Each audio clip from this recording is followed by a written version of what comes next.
सावनेर तहसील के बोरगांव जंगली क्षेत्र से जुड़ा एक मामला सामने आया है, जहां माइनिंग जोन की जमीन पर कथित अवैध निर्माण को लेकर शिकायत दर्ज कराई गई। नमस्कार, आप देख रहे हैं महान्यूज 7 के लिए मैं नंदिनी बर्वे। सावनेर पांडुरना महामार्ग से सटे बोरगांव जंगली क्षेत्र, जिसे राज्य शासन द्वारा माइनिंग जोन घोषित किया गया है, वहां आरक्षित जमीन पर कथित रूप से अवैध रिजॉर्ट निर्माण के आरोप लगाए गए हैं। समाजसेवी राजेश कमाले ने संबंधित व्यक्तियों के खिलाफ राजस्व मंत्री, जिला अधिकारी नागपुर, पर्यावरण विभाग, एनजीटी पुणे को लिखित शिकायत भेजकर जांच की मांग की है। शिकायत में आरोप है कि माइनिंग और गैर कृषि आरक्षित भूमि का स्वरूप बदलकर बिना आवश्यक अनुमतियों के व्यावसायिक निर्माण किया जा रहा है। साथ ही महाराष्ट्र जमीन महसूल संहिता और एमआरटीपी एक्ट के उल्लंघन का भी आरोप लगाया गया है। हालांकि इन आरोपों पर संबंधित पक्ष की प्रतिक्रिया फिलहाल सामने नहीं आई है। प्रशासनिक जांच के बाद ही वास्तविक स्थिति स्पष्ट होगी।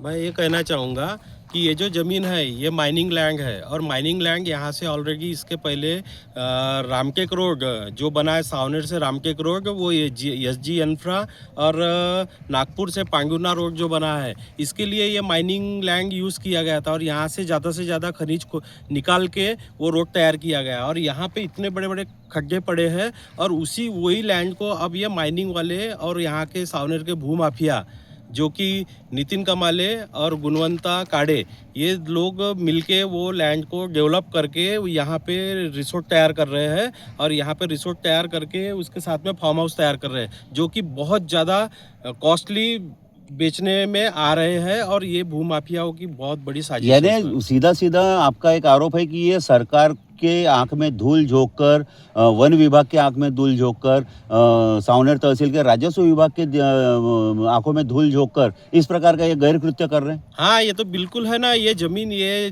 जब माइनिंग के लिए ली गई थी तो बहुत कम रेट में ली गई थी और इसके बाद में इसका उत्खनन करने के बाद में माइनिंग वालों ने जब इसका उत्खनन पूरा हो गया, इनका रोड का काम पूरा हो गया, उसके बाद में इन्होंने उसको डेवलप करके बेचने के लिए और कम रेट की ज़मीन, आज जो 2 या 3 लाख रुपए एकड़ की ज़मीन है, आज यहाँ 40 से 50 लाख रुपए एकड़ में बिक रही है, ऐसा सुनने में आ रहा है और इनका सौदा चल रहा है। ये बाकी लोगों नहीं, वो तो सही बात है कि रिसोर्ट यहाँ बना नहीं सकते, पुनर्वसन करना भी है तो उसके लिए कुछ टर्म एंड कंडीशन रहती है, उसको लेवलिंग करना पड़ता है, उसको रहने लायक जगह बनाया जाता है, पर यहाँ पे कोई किसी भी तरीके का कोई डेवलपमेंट नहीं किया गया है। और कल चल के यहाँ पे भूमाफिया जब फार्म हाउस तैयार कर रहे हैं, कल चल के यहाँ पे बारिश में कुछ लैंड स्लाइड वगैरह हो गई या फिर कोई आपदा आ गई, उसके बाद में यहाँ पे जो भी जीव हानि होंगी उसके जिम्मेदार कौन है, कौन अधिकारी है इसकी जिम्मेदारी लेगा? अभी हम घटना स्थल पे आए, हमने यहाँ देखा है कि यहाँ वन्य जीव भी बहुत सारे दिखे। हमें हिरन दिखा है, हमें नीलगाय दिखी है, एक हमारे सामने से चीता जाते हुए भी दिखा। तो ये अगर यहाँ रिसोर्ट बन जाता है या इस जमीन को कमर्शियल यूज में लिया जाता है तो जंगली वन्य प्राणियों के लिए भी ये धोखेदायक हो सकता है। हाँ बिल्कुल, ये तो है ही ना। यहाँ पे देखिए वन्य प्राणियों का बहुत, यार पूरे जंगल से लगा हुआ एरिया है।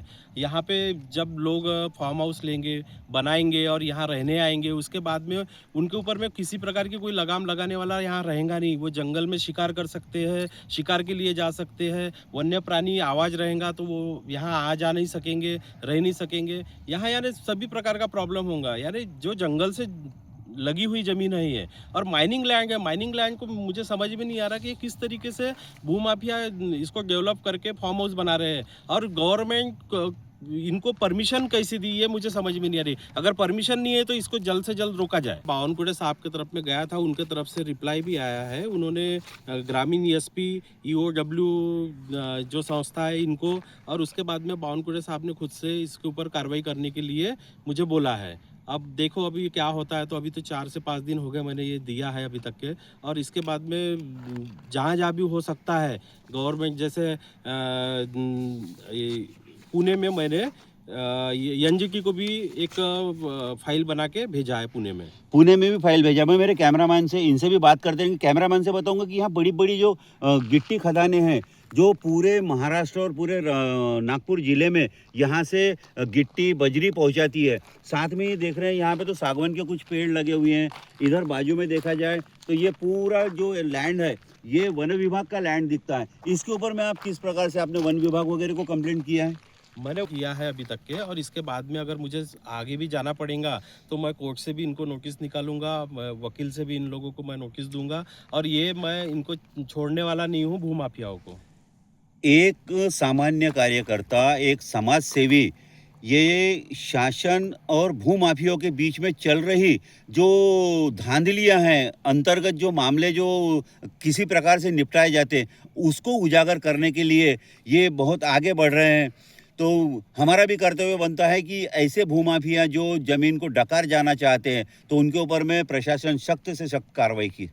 और ये है कि जो मैंने जिनकी कंप्लेंट किया है वो गुणवंता यानी बाल्या काड़े करके है, जो कृषि उत्पन्न बाजार समिति के संचालक है, जो कि मुझे लगता है कि पुराने जो मंत्री थे हमारे यहाँ के सुनील केदार, उनके करीबी है। और उनके साथ में जो नितिन कमाले नामक जो भूमाफिया है, ये पहले सुनील केदार से जुड़ के थे और अब वो दूसरे पार्टी में यानी जैसा जो पावर में रहते हैं उनके साथ में जुड़ के ये दोनों तालमेल बनाते हैं, एक बीजेपी एक कांग्रेस या फिर आघाड़ी इस टाइप के राजनीतिक पार्टियों में जाके अपना उल्लू सीधा करने की कोशिश करते हैं। Bureau report Mahanews 7 Nagpur.